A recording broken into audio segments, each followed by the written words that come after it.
আসসালামু আলাইকুম এভরিওয়ান। অন্ধমের ভালোবাসা গল্পের তৃতীয় পার্ট। তো চলো বেশি কথা না কইয়া গল্প শুরু করা যাক। রিয়া টেবিল ছেড়ে দাঁড়িয়ে বলল, ভাইরে কেন দাঁড়িয়ে আছেন, ভিতরে আসেন।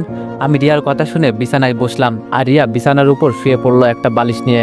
আমি রিয়ার মুখের দিকে তাকিয়ে বললাম, কি ব্যাপার রিয়া, এত খুশি খুশি লাগছে কেন আজকে তোমাকে? রিয়া বলল, না ভাইয়া এমনি, তবে মনটা আজকে একটু হালকা হয়েছে। আমি একটু রেগে বললাম, আমি তোমার উপর খুব রাগ করেছি রিয়া। রিয়া একটু অবাক হয়ে বলল, কেন ভাইয়া? আমি বললাম, আবার ভাইয়া বলছো, যাও তোমার সাথে কোনো কথাই বলবো না। রিয়া একটা হাসি দিয়ে বলল, ভাইয়া বলছি দেখে রেগে গেলেন নাকি? আমি বললাম, তুমি আমাকে ভাইয়া বলছো কেন? এত সুন্দর একটা মেয়ে কই একটু লাইন মারতে এসেছি আর তুমি ভাইয়া বলে সব শেষ করে দিচ্ছ। রিয়া মুখটা কালো করে বলল, আমি এটার সম্মান পাওয়ার যোগ্য নই। আমি রিয়ার কথাই কিছু বুঝতে না পেরে বললাম, কি বলছো রিয়া? রিয়া বলল, আমার সাথে মানুষ কথা বলতে আসে না, সবাই আমাকে কেমন জানি ঘৃণা করে দূর থেকে, কারণ আমি যে অন্ধ। জানেন, একসময় আমি মনে করতাম আমার জন্ম হয়েছে অন্ধকারে। যখন আমি বুঝতে পারতাম না তখন মনে করতাম আমি বড় হলে হয়তো দেখতে পারবো। আর যখন বড় হয়েছি আমি এখন খুব ভালো করেই বুঝতে পারি আমার যে এই পৃথিবীর আলো দেখার ক্ষমতা নাই। আমি অন্ধ একটা মেয়ে। আমি রিয়ার কথায় মন খারাপ করে বললাম, চোখ না থাকতে কি মানুষের সব স্বপ্ন শেষ হয়ে যায় রিয়া? রিয়া বলল, আপনি বুঝতে পারবেন না, আজকে আমার যদি হাত না থাকতো তাও আমার কোনো চিন্তা থাকতো না। চোখে হলেও তো দেখতে পারতাম, কথা না বলতে পারলেও সমস্যা ছিল না, চোখে তো দেখতে পারতাম, নিজে কিছু করতে পারতাম। কিন্তু এখন সব শেষ। আমার মতো অন্ধমের ভালো কিছু করা বা ভালো স্বপ্ন দেখা যে নিষেধ। সত্যি রিয়ার কথা শুনে আমার মনটা ভেঙে গেল। কি বলবো ওকে বোঝানোর মতো ভাষা হয়তো আমার ভিতরে নেই। রিয়া বলল, কি হলো ভাইয়া, কথা বলছেন না যে? আমি রিয়ার দিকে আবার তাকিয়ে বললাম, রিয়া তোমাকে একটা সত্যি কথা বলবো? রিয়া বলল, অবশ্যই বলেন। আমি বললাম, আমার চোখে দেখা তুমি প্রথম সুন্দরী মেয়ে, তোমাকে দেখেই জানো আমার ভিতরে কিছু চলে।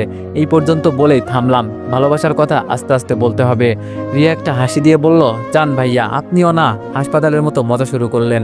এর মাঝে রাসেল এসে বলল, কি কথা হচ্ছে দুজনের? আমি রাসেলের দিকে তাকিয়ে বললাম, এই তো তোমার বোনকে একটু দেখতে এলাম আর ভালো মন্দ জিজ্ঞাসা করছি। রাসেল আমার দিকে তাকিয়ে বলল, আমার বোনকে দেখতে এসেছো, এটা শুনে খুব ভালো লাগলো। আমি বললাম, ভাবিকেও দেখে আসছি, এত অল্প বয়সে বিয়ে করে নিলেন? রাসেল আমার দিকে তাকিয়ে হতাশে বলল, আর বলিও না, বাবার এই পিচ্চি বোনের জ্বালাই বিয়ে করতে হয়েছে। রিয়া মুখটা লাল করে বলল, ভাইয়া আমাকে নিয়ে কোনো কথা বলবি না কেন? যখন আমার কাছে এসে আমার পা ধরে বলতি, বোন রে এই মেয়েকে ছাড়া আমি বাঁচবো না, তখন আমি যদি বাবাকে না বলতাম তাহলে তোর বিয়ে হতো? রিয়ার কথা শুনে আমি হাসতে হাসতে বললাম, প্রেমের রোগ বড় কঠিন রোগ, যাকে ধরে তাকে একেবারে জেলের ভিতরে ঢুকিয়ে ছাড়ে। রাসেল মুখটা কালো করে বলল, বিয়ে করে ফেসে গেছি জানো তুমি, না পারি কোনো মেয়ের দিকে তাকাতে, না পারি একটু মন মতো ঘুরতে। রিয়া রেগে বলল, দাঁড়া আমি ভাবিকে সব বলছি, তোর 12টা যদি না বাজাই আমি ভাবিকে নিয়ে মজা করিস না। রাসেল ভয় পেয়ে বলল, তোর কাছে মাপ চাই বোন। দীপু, রিয়ার সাথে কথা শেষ করে আমার সাথে দেখা করে যাবা কেমন? আমি রাসেলের দিকে তাকিয়ে বললাম, এই সালে তো আবার কোনো কিছু জেনে গেল না তো? মনে হচ্ছে জানো আমার পিছনই ছাড়বে না। আমি আবার রিয়াকে দেখতে লাগলাম, রাগ করলে ওকে বেশ ভালোই লাগে। রিয়া আচমকা বলল, কি ব্যাপার, আমার দিকে এভাবে তাকিয়ে আছেন কেন? আমি চোখ নামিয়ে মনে মনে বললাম, বাবা এই মেয়ে তো দেখি সবকিছু টের পাই, সাংঘাতিক মেয়ে দেখি। রিয়া আবার আমাকে প্রশ্ন করলো, কি হলো, কি চিন্তা করেন ভাইয়া? আমি বললাম, তুমি সবকিছু কিভাবে অনুভব করতে পারো, এইসব আমার মাথায় ঢুকছে না। রিয়া বলল, আর ঢুকাতেও হবে না। আমি বললাম, রিয়া কালকে আমার সাথে বাইরে যাবে, তোমাকে ঘুরতে নিয়ে যাব। রিয়া হাসি মুখে বলল, না ভাইয়া ধন্যবাদ, বলেছেন এটাই অনেক বেশি। আমি রিয়াকে একটু জোর দিয়েই বললাম, তুমি চিন্তা করিও না, সাথে আমার আবু থাকবে। রিয়া মন খারাপ করে বলল, গেলেই বার কি হবে, আমি তো আর বাইরের আলোকে দেখতে পারি না। আমি বললাম, এখন যেভাবে আমাকে অনুভব করলে না সেভাবে করবে। রিয়া বলল, কিন্তু? আমি বললাম, কেউ কিছু বলবে না, আমি আপুকে দিয়ে বলিয়ে নিব। রিয়া বলল, তাহলে আপনার আপুকে আমাদের বাসায় পাঠাবেন। আমি বললাম, ওকে, তাহলে কালকে আমরা ঘুরতে যাব, ডান তো? রিয়া বলল, আপনার কথা তো আর ফেলানো যায় না, আচ্ছা যাবো যান। আমি বললাম, একটা পার্সোনাল কথা বলবো রিয়া। রিয়া বলল, আমার আবার পার্সোনাল কি আছে, বলুন কি জানতে চান? আমি বললাম, তোমার চোখের অপারেশন করলে ঠিক হবে না? রিয়া বলল, হবে হয়তো, তবে ডাক্তার বলেছে আমি বড় হওয়ার আগ পর্যন্ত কিছুই করা যাবে না। আমি রিয়ার কথা শুনে বুঝে গেছি, তাই আর কোনো প্রশ্ন করলাম না। দেখি কালকে ওকে পড়াতে পারি কিনা, তারপর আমার কাজ শুরু হবে। আমি বললাম, রিয়া আমি কি এখন যেতে পারি? রিয়া বলল, ওমা আপনি যাবেন যান, আমার কাছ থেকে অনুমতি নিতে হবে কেন? আমি আপনার কে? মন খারাপ করে বললাম, এটা বলতে পারলে রিয়া তুমি? রিয়া একটা হাসি দিয়ে বলল, আরে মজা করলাম আপনার সাথে, আপনি এখন যেতে পারবেন না, আপনার সাথে আরো কিছুক্ষণ আড্ডা দিব, পরে যাবেন। আমি একটা হাসি দিয়ে বললাম, আর কি আড্ডা দিব বলেন? রিয়া বলল, আপনার সম্পর্কে কিছু বলেন। আমি বললাম, আমার পরিবারই আমার কাছে সব। রিয়া বলল, সে তো সবার ক্ষেত্রেই। আচ্ছা আপনার কোনো গার্লফ্রেন্ড আছে? সত্যি কথা বললে হবে না, আর আমি জানি তানিয়ার সাথে খুব শীঘ্রই আমার ব্রেকআপ হবে, ওকে এখন আমার আর ভালো লাগে না একদম। আমি বললাম, না রিয়া, তেমন কেউ নেই, আমার পছন্দ হয় না কাউকে। আচ্ছা, তুমি কাউকে পছন্দ করো নাই? রিয়া বলল, আমার সাথে তো বলছে না, কেউ কথাই বলতে আসে না, আপনি প্রথম। আমি বললাম, আমাকে ভালো লাগে রিয়া। রিয়া একটা হাসি দিয়ে বলল, জান ভাইয়া, আপনিও না মাঝে মাঝে এমন কিছু বলেন না। আমি একটা হাসি দিয়ে বললাম, তুমি খুব সুন্দর, তবে সেটা শুধু আমার কাছে। রিয়া মাথা চুলকাতে চুলকাতে বলল, এই কথার অর্থ বুঝলাম না। আমি বললাম, কিছু কথা থাক, বুঝতে হবে না, তবে কালকে সব বুঝিয়ে দিব। রিয়া বলল, আপনি মনে হয় পাগল টাগল হয়ে গেছেন। আমি বললাম, আগে আমার আম্মু এই কথা বলতো, এখন তুমি এই কথা বললে রিয়া। রিয়া হাসতে হাসতে বলল, সরি। আমি বললাম, তোমার হাসিটা খুব সুন্দর। রিয়া আমার দিকে বালিশ ছড়ে বলল, জানতো আপনি শুধু ফাজলামো করেন আমার সাথে। আমি আর কিছু বললাম না, যেতে যেতে বললাম, রিয়া নিজের খেয়াল রাখবে। রিয়া পিছন থেকে বলল, আপনারা তো চিন্তা করতে হবে না আমার জন্য। আমি আবার দাঁড়িয়ে বললাম, তোমাকে দেখার স্বাদ এই জন্মে আমার মিটবে না, মন চাই তোমার কাছে সবসময় বসে থাকি। রিয়া মুখে বালিশ গুজে বলল, এই ছেলে, তুমি যাবে এখান থেকে?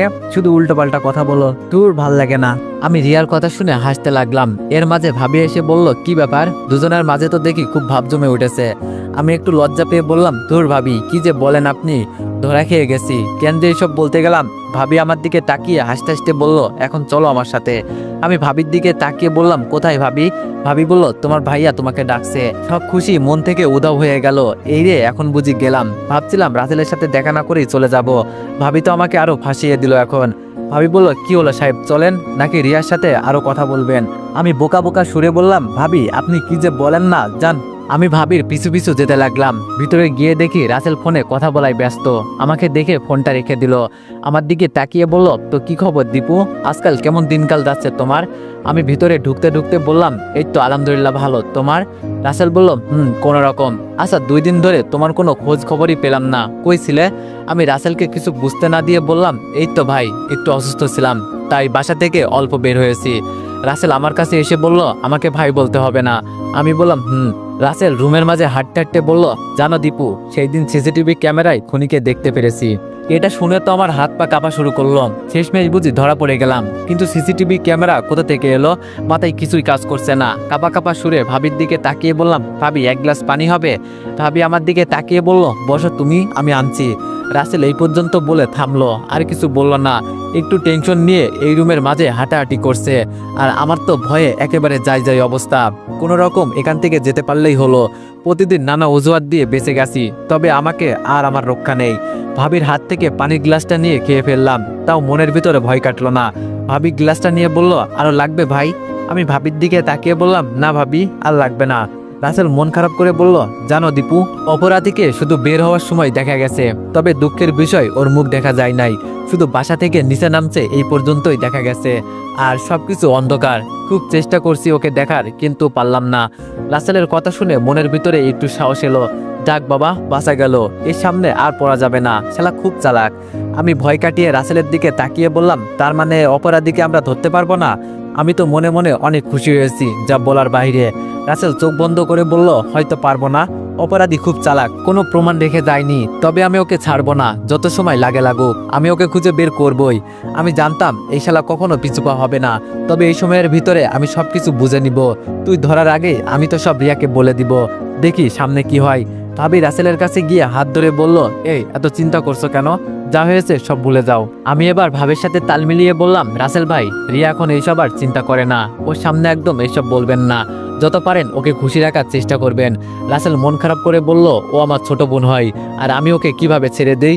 আমি বললাম, আপনি মনে মনে ওকে খুঁজবেন, যাতে কেউ বুঝতে না পারে আপনি অপরাধীকে খুঁজছেন, তাহলে আমার মনে হয় অপরাধীকে ধরতে পারবেন। ভাবি আমার দিকে তাকিয়ে বলল, তুমি ঠিকই বলেছ, তবে একটা কথা কি জানো রাসেল, তোমার বোনের সাথে আজকাল ওর খুব ভাব জমে গেছে। ভাবি আমাকে দেখিয়ে বলল। রাসেল হাসতে হাসতে আমার দিকে তাকিয়ে বলল, তাই নাকি দীপু? আমি একটু লজ্জা পেয়ে বললাম, তেমন কিছু না, আসলে আমার কাছে মনে হয় রিয়া একটা ঘরের মাঝে আছে, সবসময় রিয়া কেমন যেন মন খারাপ করে থাকে, তাই আমি যতটুকু পারি খুশি করার চেষ্টা করি রিয়াকে। রাসেল বলল, তুমি খুব ভালো করেছো, এটা শুনে বেশ ভালোই লাগলো। আমি বললাম, তবে ওকে সবসময় খুশি রাখার চেষ্টা করবেন, তাহলে দেখবেন রিয়া আগের সবকিছু ভুলে গেছে। ভাবি আমার কাছে এসে আমার দিকে তাকিয়ে বলল, এই ছেলের মাথায় তো খুব বুদ্ধি দেখি। আমি ভাবির চোখের দিকে তাকিয়ে বললাম, আপনি কিন্তু খুব সুন্দর ভাবি, আপনার মতো একটা বউ পেলে আমার জীবন ধন্য হতো। ভাবি হুট করে আমার কাছ থেকে দূরে চলে গেল। রাসেল আমার কাছে এসে বলল, খুব তো মেয়ে পটাতে পারো দেখি। আমিও মজা করে বললাম, আরে মিয়া, তুমি শুধু 1 ঘন্টার জন্য বাইরে যাও, তোমার বউকে পটিয়ে নিব এর ভিতরে। ভাবি আমার কথা শুনে হাসতে হাসতে বলল, ভাই তুই একটা জিনিসই। রাসেল ওর বউয়ের একটা হাত জড়িয়ে ধরে বলল, ভাই এমন করিস না, আমার একটা মাত্রই বউ। আমি এবার রাসেলের দিকে তাকিয়ে বললাম, ভাবি হলো বড় বোনের সমান, আমি আমার বড় বোনকে যতটা সম্মান করি তোমার বউকেও ততটা সম্মান করি, তো কোনো চিন্তা করতে হবে না। রাসেল চোখ বড় বড় করে আমার দিকে তাকিয়ে বলল, সত্যি ভাই তুই অনেক ভালো, তোর কোনো তুলনা হয় না। আমি বললাম, আচ্ছা আমি তাহলে যাই, আর রিয়ার খেয়াল রাখবেন। রাসেল আমাকে আশ্বাস দিয়ে বলল, তোমার কোনো চিন্তা করতে হবে না, তবে খুব শীঘ্রই একটা খুশির খবর পাবা। আমি অবাক হয়ে বললাম, কি সেটা ভাই? রাসেল বলল, এত পাগল হইও না, তবে এই বাসায় কোনো একটা অনুষ্ঠান হতে চলেছে, সবার আগে তুমি দাওয়াত পাবে। আমি মাথা চুলকাতে চুলকাতে বললাম, কি জানি ভাই, তুমি মনে মনে কি চিন্তা করো। আচ্ছা সে যাই হোক, ভাবি আপনি একটু সাইডে আসেন, আপনার সাথে কিছু কথা আছে। রাসেল আমার চোখের দিকে তাকিয়ে বলল, কি ব্যাপার দীপু, তোমার তো মিয়া নজর ভালো না? আমি মজা করে বললাম, নজর রাখো মিয়া, আজকে তোমার বউকে নিয়ে হানিমুনে যাব, তুমি মুখে আঙুল চুষতে থাকো। ভাবি হাসতে হাসতে আমার কাছে আসলো। রুম থেকে বের হয়ে ভাবিকে বললাম, ভাবি একটা কাজ করে দিতে হবে। ভাবি হাসছে আর বলছে, রিয়াকে প্রপোজ করবে নাকি, এজন্য হেল্প করতে হবে। আমি মাথাটা নিচু করে বললাম, জান ভাবি, আপনিও না কি যে বলেন না মাঝে মাঝে। ভাবি আমার কথা শুনে হাসতে লাগলো। আমি আবার প্রশ্ন করলাম, ভাবি কালকে আমি রিয়াকে নিয়ে ঘুরতে যেতে চাই। ভাবি চোখ বড় করে আমার দিকে তাকিয়ে বলল, কি? আমি তাড়াতাড়ি বললাম, এত অবাক আর কি আছে, আমার সাথে আমার বড় বোনও যাবে। ভাবি বলল, ও তাই বলো, আমি তো ভাবছিলাম। আমি ভাবিকে থামিয়ে বললাম, থাক আর বলতে হবে না, আপনার মনে যে কি চলছে আমি খুব ভালো করেই বুঝতে পারছি। ভাবি একটা হাসি দিয়ে বলল, সরি। আমি বললাম, কালকে রিয়াকে বাসা থেকে বের হতে যেন কেউ বাধা না দেয়, আর আমি আপুকে পাঠাবো ওকে নেওয়ার জন্য। ভাবি বলল, আরে যাও, তোমার কোনো চিন্তা করতে হবে না, সব হয়ে যাবে। আমি বললাম, আচ্ছা ভাবি, আমি তাহলে গেলাম। সিঁড়ি দিয়ে নিচে নেমে দেখি আন্টি বসে টিভি দেখছে।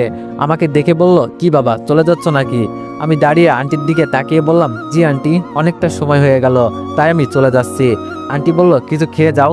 আমি যেতে যেতে বললাম, না আন্টি, আরেকদিন, আজকে আসি। বাসা থেকে বের হতেই যেখান থেকে রিয়ার রুমে উঠেছিলাম সেখানে ভালো করে তাকিয়ে একবার দেখলাম, কিন্তু কোনো সিসিটিভি ক্যামেরা চোখের সামনে পড়লো না। তবে কি রাসেল আমাকে মিথ্যা বলল? কি জানি, শালা অনেক চালাক, মনে হয় আমাকে সন্দেহ করে। আমার সাথে গেম খেলো না, দাঁড়াও আমিও দেখাবো আমি কি করতে পারি। তবে একটা কথা তো জানা হলো না, রিয়ার বাবা এসেছিল নাকি? আরে এইসব জেনে আমি কি করব, সরাসরি আমার রুমে চলে গেলাম। আম্মু পিছন থেকে বলল, খেয়ে যা। আমি বললাম, পরে খাবো। যাই এবার আপুকে পটিয়ে আসি। আপুর রুমে গিয়ে দেখি আপু টেবিলে বসে পড়াশোনা করছে। বুঝি না মেয়েরা এত পড়াশোনা করে কি করে, শেষমেশে তো রান্নাবান্না নিয়েই পড়ে থাকে। তাহলে এত পড়াশোনা করে কি হবে? আমি গিয়ে বিছানায় বসতে আপু আড়াল চোখে আমার দিকে তাকিয়ে দেখলো একবার। আমি আপুকে ডাক দিয়ে বললাম, আর দেখতে হবে না, এখানে আয়, তোর সাথে কথা আছে। আপু চেয়ার ছেড়ে বলল, কি ব্যাপার আজকে হঠাৎ আমার রুমে? আমি একটু রাগ করে বললাম, কেন, আমার রুমে যখন যাস তখন তো আমি কিছু বলি না, আর তোর রুমে আসতে? আপু আমাকে থামিয়ে দিয়ে বলল, আরে গাধা, আমি কি তাই বলছি? আমি বলছি কখনো তো আমার রুমে আসিস না, তাই বললাম। আমি বললাম, আয় এখানে বস, আমার পাশে বসতে বললাম। আপু এসে আমার পাশে বসে আমার দিকে তাকিয়ে বলল, কি হয়েছে বলতো, আজকে বড় বোনের কাছে কি মনে করে? আমি একটু ভঙ্গি সুরে বললাম, কেন, তুই আমার বড় বোন, তোর কাছে আসলে বুঝি অনুমতি লাগে? আপু আমার গালে চুমু দিয়ে বলল, আমি কি তাই বলছি রে পাগল, এখন বল কি হয়েছে? আমি একটু আনমনে আপুর দিকে তাকিয়ে বললাম, আপু কালকে আমি রিয়াকে নিয়ে একটু ঘুরতে যাব, সাথে তুইও যাবি। আপু চমকে আমার দিকে তাকিয়ে বলল, তুই এতক্ষণ রিয়ার সাথে ছিলি? আমি বললাম, তুই বুঝলি কিভাবে? আপু বলল, তোরে দেখে বুঝে গেছি, আর তোর মতিগতি ভালো লাগছে না, তোর না গার্লফ্রেন্ড আছে? আমি মন খারাপ করে আপুর দিকে তাকিয়ে বললাম, সে আমাকে ধোকা দিয়েছে আপু, আমি ছাড়বো না ওকে, আমার এতগুলো টাকা আমি এভাবে জলে যেতে দিব না। আপু আমার গালে একটা থাপ্পড় দিয়ে বলল, উল্টাপাল্টা কথা বলিস না, আর আমি জানি তানিয়া কতটা ভালো মেয়ে। আমি আর আপুকে এই বিষয়ে কিছু বললাম না, জানি বললেও বিশ্বাস করবে না। আচ্ছা আপু কালকে তো যাবি? আপু বলল, আমি কেন যাব, তুই রিয়াকে নিয়ে যা। আমি আপুকে রাগ দেখিয়ে বললাম, তুই বুঝছিস না কেন, ও একটা অন্ধ মেয়ে, আমি ওর হাত ধরতে পারবো না, আর তাছাড়া আমি বলছি কালকে তুই রিয়া আর আমি ঘুরতে যাব। আপু এবার সাপের মতো রাগে আমাকে বলল, এই তুই একদিন আমাকে বাইরে ঘুরতে নিয়ে গেছোস, আজকে কোন মেয়ে বলছে আর তার জন্য তুই পাগল হয়ে গেলি? আমি বললাম, ধুর কাকে কি বলি, তুই আমার বোন, সবসময় তো আমাকে ভয়ের উপর রাখিস, তোর জন্য ভালো করে পর্যন্ত তানিয়ার সাথে ঘুরতেও পারি নাই। আপু বলল, আমি তো ঠিকই করি, তুই জানিস না বিয়ের আগে ঘোরাঘুরি করা একদম ঠিক না। আপুর দিকে অসহায় দৃষ্টিতে তাকিয়ে বললাম, তুই না আমার বড় বোন, প্লিজ না করিস না। আপু বলল, আচ্ছা যাবো। আমি আপুকে জড়িয়ে ধরে বললাম, অনেক অনেক ধন্যবাদ তোকে। আপু বলল, তবে কালকে কিন্তু খাওয়াতে হবে তোর, মানে সব খরচ তোর। আমি বললাম, আচ্ছা সে আমার, তোর চিন্তা করতে হবে না। আপু বলল, বাবা কি সিদ্ধান্ত নিয়েছে শুনেছিস? আমি বললাম, কি হয়েছে? আপু বলল বাবা বলেছে বাবার সাথে নাকি তোকে এখন থেকে অফিসে যেতে হবে। আমি আপুকে বললাম দেখ বোন, আমি কতটা ছোট, আমাকে দিয়ে এইসব হবে না। আপু বলল হবে হবে, ছেলে মানুষ সবকিছু পারে। আমি রেগে বললাম আলু পারে, আমি এত চাপ নিতে পারবো না, দরকার হলে বাসা ছেড়ে চলে যাব। আপু আমার কথায় হাসতে হাসতে বলল যা না, একদিন বাসা থেকে বের হয়ে দেখ কেউ তোরে একবেলা খেতে দেয় নাকি। আমি রেগে বললাম তুই আমার বড় বোন নাকি আমার শত্রু। আপু বলল যা এখান থেকে, তোর বকবক শোনার মতো সময় আমার নেই। আমি বললাম সময় একদিন আমারও আসবে, সেই দিন আমার কাছে আসলে দেখিস মজা বুঝিয়ে দিব। আপু আমার দিকে রাগে দৃষ্টিতে তাকিয়ে বলল তুই আমার কোনো উপকারে আসবি না, সেটা আমি খুব ভালো করে জানি। আচ্ছা তুই নাকি এখন তানিয়াকে এত সময় দিস না। আমি আপুর দিকে তাকিয়ে বললাম কে বলেছে এইসব তোকে। আপু বলল কে বলবে আবার, তানিয়া আমাকে কল করেছিল আর এইসব বলছে। আমি আর কিছু বললাম না, চুপ করে বসে আছি। আপু আমার হাত ঝাঁকি দিয়ে বলল কিরে কথা বলছিস না কেন। আমি রেগে বললাম ওকে যদি আমি কাঁচা চিবিয়ে না খাই আমার নামও দীপু না। শালির জন্য আমি কি না করছি, আর আমার সাথে ধোকা, ওকে তো আমি ছাড়বো না। আপু বলল কি হয়েছে তাই বল, এত ঘুরিয়ে পেঁচিয়ে কথা বলিস না। বিছানা থেকে দাঁড়িয়ে বললাম তোকে বলে আর কি হবে, তুই তো আমার মনের দুঃখ বুঝলি না। আপু রুম থেকে বের হয়ে গেলাম। আপু আমাকে পিছন দিক থেকে ডাকতে লাগলো, কিন্তু আমি আর দাঁড়ালাম না। বুঝি না আমার পরিবারের সবাই তানিয়ার মাঝে কি পেয়েছে, সবাই পর্যন্ত ওকে পছন্দ করে। কিভাবে যে কি করি মাথায় আসছে না। যাক এত কিছু চিন্তা করতে হবে না, নইলে এমনিতেই পাগল হয়ে যাব। সকালে রেডি হয়ে আপুর জন্য অপেক্ষা করছি। আপু একটু পর রুম থেকে বের হলো, তবে ওকে কালো শাড়িতে একেবারে সেই লাগছে, বলতে হবে না কার বোন। আপু আমার সামনে এসে বলল দীপু কেমন লাগছে আমাকে। আমি হতাশ হয়ে বললাম আজকে বুঝি আমার বোনকে হারাবো। আপু একটু অবাক হয়ে বলল কি। আমি বললাম সেই সুন্দর লাগছে তোকে, যদি কেউ এসে তোকে তুলে নিয়ে যায় এই জন্য বললাম। আপু একটা হাসি দিয়ে বলল দূর, লজ্জা দিস কেন, চল। আমি আপুর গাল টেনে বললাম আমার লজ্জাবতী আপু।